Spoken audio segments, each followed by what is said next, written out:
What is going on, guys? We are back playing some more Surviving with Thermal Expansion.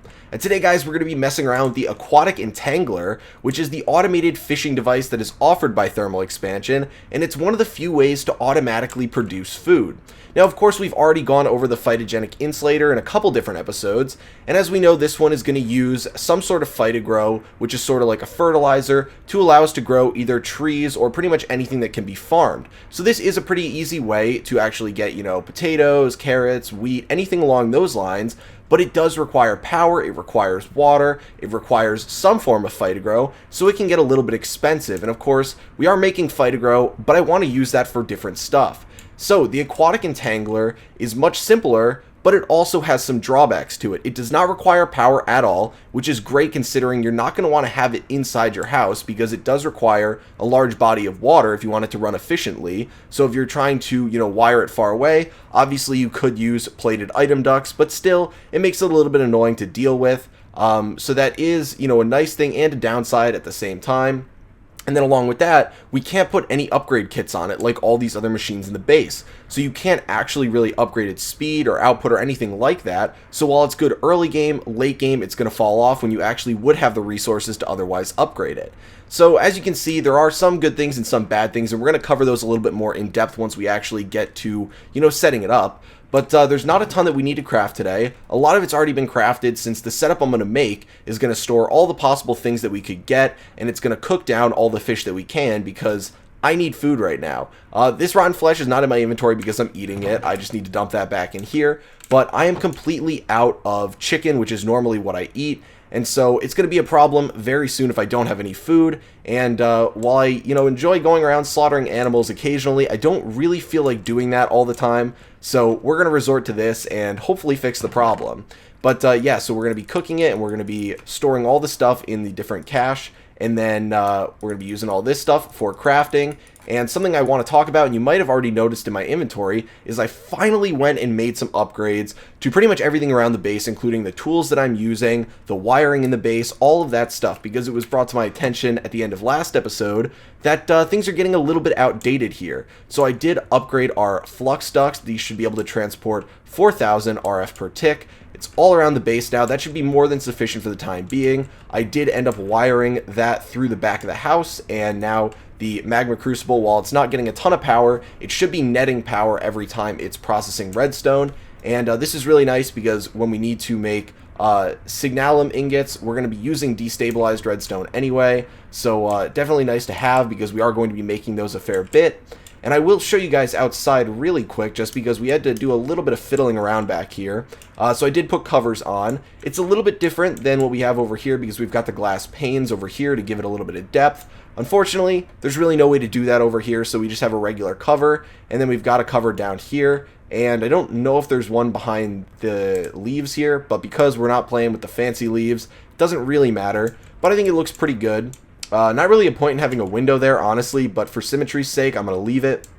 So this whole thing is running. This system is running. I noticed a couple issues, like we're about to run out of space in here for niter, so we definitely need to add some upgrades over here.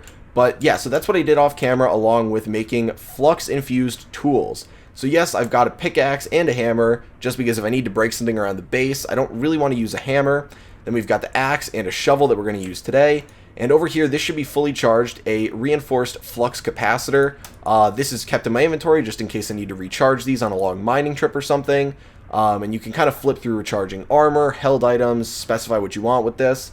And something extra cool is if I want to be like Thor, I can hold this and then press V and empower it. So it's a little bit more powerful now. I don't actually know what that does specifically. I don't even think the wiki tells you. It just says it makes it more powerful. But yeah, so not really going to use that a ton, but it's cool because we can make some lightning sounds, and yeah, that should be pretty much it. So I guess now it's time to actually do the crafting in case you came here to actually learn about this machine and not just hear me ramble on.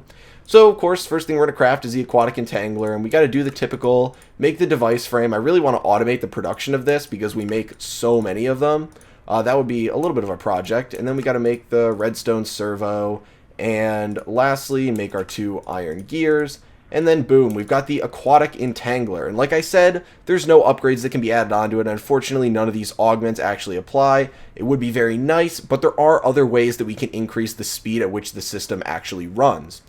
So we've got that, and now really all that there is left to make is going to be upgrading some of these item ducts. Now, I only need one item duct today that is going to be able to actually transport power, and that's only going to be for the redstone furnace that we have, just to prevent me from needing to use two different sides, one for items and one for power. So to actually make these, I'm going to make, I think, you know what, we'll actually upgrade as many as we can right now. The recipe is just going to be 1 signalum, 1 electrum, and then 3 item ducts, and you'll get 3 out. So there we go. We have the new recipe unlocked because I've never actually made these before. And we can't really use them on any of the systems in here right now. There's no need. But this one will be the first one we can use it on. And if we look at the description, they'll transport 4,000 RF per tick. So it's the same as what we're working with right now with the hardened flux ducts. And then it will transfer items and redstone. So it allows you to kind of consolidate the sides that you need to use on a block. And then one more miscellaneous thing we're going to be using today that should work for what we need is going to be the servo, which extracts items and fluids from something. Now, when I set this up in creative in a test world, I was using the filter, or I was using the retrievers, but I think the servo should be able to minimize the amount that we need. So instead of needing 3 or 4 retrievers, I think it would have been 3, we'll only need 1 servo. I might be wrong, but theoretically it should work, and we'll be able to kind of go over how it's going to function and all that good stuff. So hopefully it doesn't turn nighttime out, because we actually got to do a little bit of work outside today, and it's going to be in the backyard over here. Now, I cleared out this area a while ago because I mentioned that I wanted to move our power setup that's over there that is not being used in our base at all, but I wanted to move that over here and set up a couple behind the house. And while that's still the plan, I actually want to do this first because I think we are able to set this up in a visually appealing way if I dig out an area to put this in, because of course it needs to be surrounded by water, and then we can put the trees kind of at the edge of the water and it'll be like a nice little pond in the backyard of the house. So I want to get this relatively center, and we're going to put it probably right there. Seems fine. Basically, there's a couple different ways that you can have this operate. So I'm going to go through them. I'm looking at them on the wiki right now, and you're really only going to want to use the biggest option, but you can get a speed multiplier by placing the Aquatic Entangler in a bigger area of water. So if it's placed in a river, you get a 2 times speed multiplier. If it's placed in an ocean, you get a 3 times. If it's 10 to 20 blocks of water around it and it's raining, you get a 2 times multiplier. It needs at least 10 to function, so I guess I can go in and sleep while I'm saying this, but it needs at least 10 to function, so you're only going to get, if you have 10 to 20 and no rain, a 1 times multiplier, and so it's just going to run at its regular speed. But if it's raining, you're going to get a 2 times, and then if it's 20 to 30 blocks of water around it, you're going to get a 2 times multiplier. If it's raining with that many blocks, you get 3 times. And then, of course, above 30 blocks is a 3 times multiplier, and 30 blocks or more and raining is 4 times. So basically, 10 to 20, and then 20 to 30, and then 30 plus are all in their own increments of 1 times, 2 times, and 3 times. And then if it's raining, you can add on an additional multiplication times to that. So the max you're going to get is going to be 4. Then along with that, you can actually add in something along the lines of Fluxed Phytogro, but it's actually going to be Aqua Chow, which is bait. Now, you don't need this, but it's going to increase the amount of fish that you're going to get every time you actually have an operation go. So if you have regular Aqua Chow, the production multiplier is times 2. So instead of catching 1 fish, you'll catch 2. Rich Aqua Chow is going to be times 3, and then Fluxed Aqua Chow is going to be times 4. Every time you have one of those put in there, it'll go for 8 operations. So every Fluxed Aqua Chow should get you 32 fish per those 8 operations instead of just having 8. So it's definitely worth it if you can actually make it. And we can make it using sawdust, bread, and rosin, or you could use slime balls. That gets you 4 Aqua Chow, and then you upgrade it in pretty much a similar way to upgrading the Phytogro to Fluxed Phytogro. I'm just going to show you guys how Aqua Chow works today. I don't plan on ever using this really, because there's no need, unlike Fluxed Phytogro where you need to use it, but I thought we'd go over it anyway. So now I've pretty much described everything to you guys, and we just have to set it up. So you're going to place this down, and then the only area that you can fill in, and I'm going to dig the whole area out now because we're going to fill in even extra, is going to be a 5 by 5 by 2. So if you dig that out, that'll be able to fill up with more than enough blocks for you to actually, that should be 49, I believe, water blocks. because of course the top layer 5 by 5 minus 1, 24, and then plus 25. So that'll get you up to the 3 times multiplier, even if you don't completely fill it up, which is great because it takes 6 minutes per operation for this when it's got no multiplier on it. So that's a really long time for it just to catch one fish. And you might not even get the fish you're looking for. If you're looking for clownfish or pufferfish, the odds of getting those are very low. I'll go over that later. But yeah, so you're going to want it to go as fast as it can. So right now, this area is the most that we can fill in. If you go any further than this, it's just for looks. And we are going to go further. So I am going to kind of dig out around here. And this was actually probably a mistake to dig this whole area out right now. Just because it's going to be a little bit of a pain in the butt to fill in with water. But we're going to dig around here like this, just to make this into more of like a pond sort of looking area. And fill out this area, and then it won't look so out of place. Obviously, if you wanted to put this in your base, you wouldn't do this. You'd probably put it underground somewhere, and then you would just make the water the 5 by 5 by 2, or however much it actually requires. However you want to get the over 30 block requirement. But we can do it like this now, and start filling this in with water. So I got 2 water buckets. We can pull those out, and I'm going to make an infinity pool over here, just in case. I think we can fill it up pretty easily without having to worry about that being an issue. Wow, okay. Guess not. So we'll just fill in from the sides, and then like I said, we're going to have to fill in the center too. We're going to have to fill this in with dirt again, just because it's kind of a pain in the butt. There's no way for us to actually get water on the upper level if we don't do this. So a little bit of a mistake on my part, but you know what? We're not in any rush. We're enjoying the scenic parts of Minecraft right now. Put that there. I've never been like super good at doing like the filling up with water where you just place like a couple buckets down and it fills up the whole thing with infinite blocks. But hopefully it shouldn't take too long to fill up. There we go. Okay, so I think it'll be really cool actually once we can start putting those trees around here. We'll have to alter the power setup a little bit. Because obviously we're using the steam dynamos and everything, so those can't really go out here. We might need to put them inside, but that's perfectly fine. We can have a room downstairs for them, since I think they look pretty darn cool. But now we're going to dig out the area again down here. I think it was, yep, over here, going down, like so, and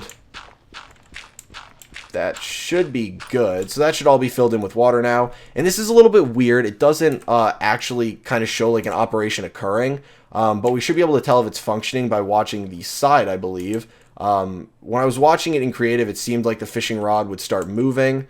I don't know for sure. It's really hard to tell with this, which is sort of annoying because obviously we placed it down, we have the water around it, so it should be going. But until 6 minutes have passed, or I guess in this case, if we've got the 3 times multiplier on it, it's going to be shorter.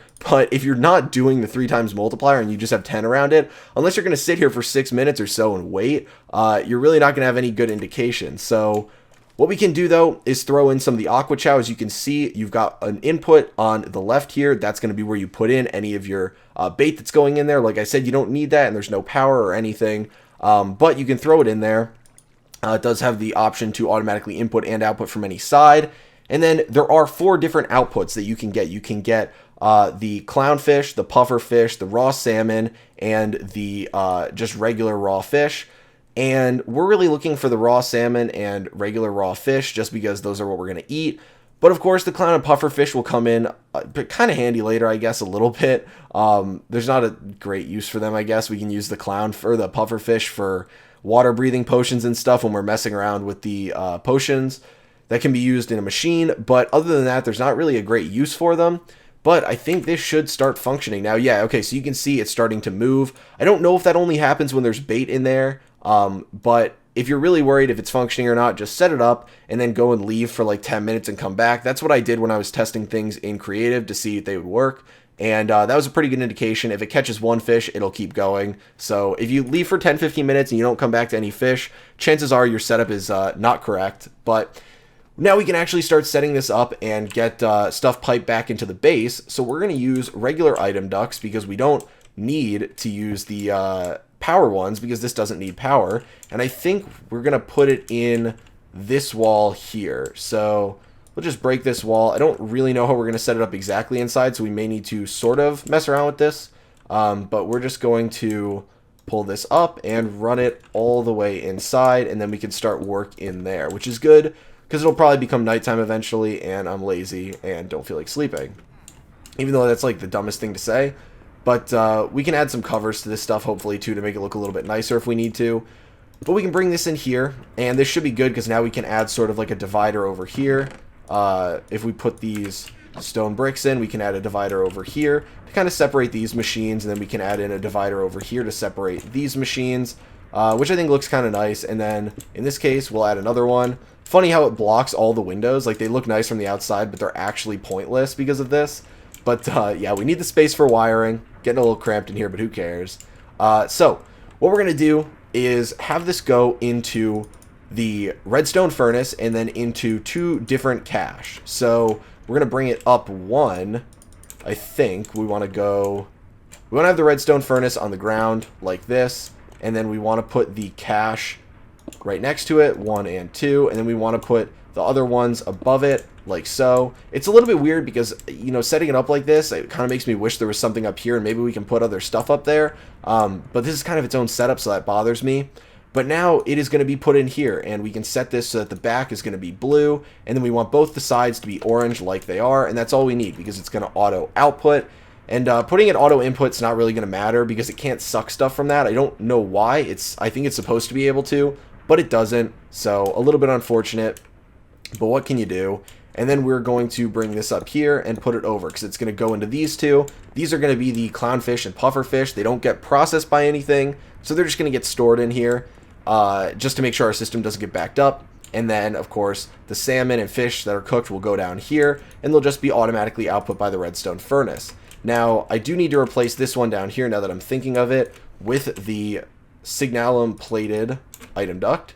And this should bind to everything else perfectly fine, so it doesn't matter. And then we can run some of the cables over, if I can get back there. I guess this is why I didn't put in the stone brick over here just yet. We need to get back here, and we should be able to run the flux duct over and connect it. And it needs to get connected to these machines anyway. I kind of forgot about that, so let's do that. Let's put down some more torches back here just to make sure nothing spawns by chance. And there we go. So that should be good. It should be getting power now. Yep, there we go. It's getting power. Awesome. Definitely a great suggestion from you guys to upgrade everything in the base and start using these sort of like, I guess, multi-purpose cables and item ducts and whatnot. But now we're really just waiting for some fish to come in. Oh, you know what? I lied. We actually do need to put one more thing on the system, the most important thing for the automation, which is going to be the servo.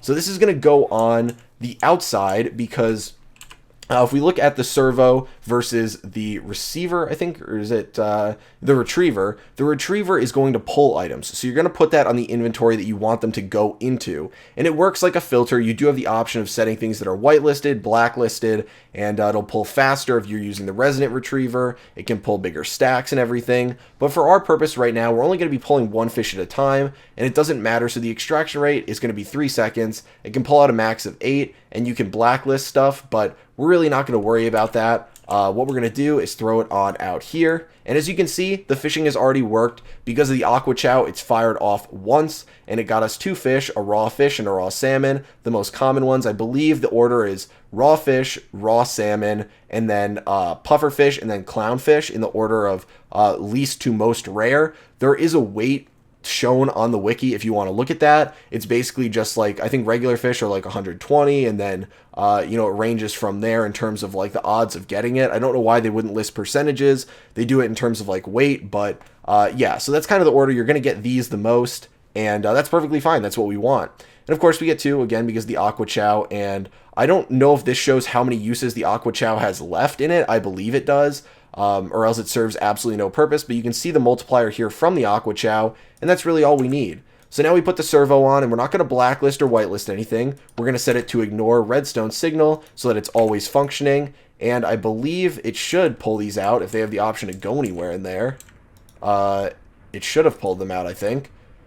Yeah, so the back is set to blue there. So maybe we do need the retriever, unless this one... Oh, this one's probably not set to push them out the top. It needs to be orange on the top. Yep, there we go. So it starts pulling them out. My mistake on that part. I thought we had already switched that. But yep, you can see it's pulling them out now. It'll send them inside, and then those should both go in and get cooked. The only possible issue is because we're now putting 2 in, I don't know how that's actually going to function. 1 is going to go in here. It should, yep. So 1 will go in there. And then that one is going to come up and go in one of these. Eventually, that will be a non-issue. See, we're going to want to pull the cooked fish out of there and put it in there. Once we get all of these filled with what they need, it won't be a problem, because once these 2 top ones have clownfish and pufferfish, then the only option for the actual cookable fish will be to go in the redstone furnace, and then the only option when they get output will be to go into the proper one. So it'll be a long time before the clownfish and the pufferfish start coming in, but the system should be going as fast as possible, other than us adding in the fluxed aqua chow. But I actually think this is a pretty cool setup here. It looks very nice inside. There's nothing we have to do, and we can just come in and grab fish whenever we want. If I AFK on here, there should be no issue with getting stacks and stacks of fish. And I am out of torches now, too. You know what? I really need to move some of these and put them over here because it's getting a little bit dark. But yeah, I think I'm going to start redoing a little bit inside the base here to make it look nicer, because we're getting pretty close to these chests over here and might need to kind of alter how things are with all the cable being run back here and whatnot. But I think that's going to be it for today, guys. Hopefully you enjoyed today's episode. If you did, please feel free to give it a like, as it helps me out a lot. And I do want to apologize to you guys. I know I was going to put out a video every other day, but I was planning on doing a really intricate setup with the phytogenic insulator, and that took about a day for me to realize that it was going to be way more complicated than I wanted. So I decided I would switch to something a little bit easier and go over this and save that for when I had a little bit more time to try and plan it out. So that'll be coming, because we do want to use up the fluxed phytogrow. But yeah, just wanted to let you guys know why. But yeah, that's going to be it for today, and I will talk to you guys later. Standing in a glass bowl at the end of a black hole, cold, lost and upside down.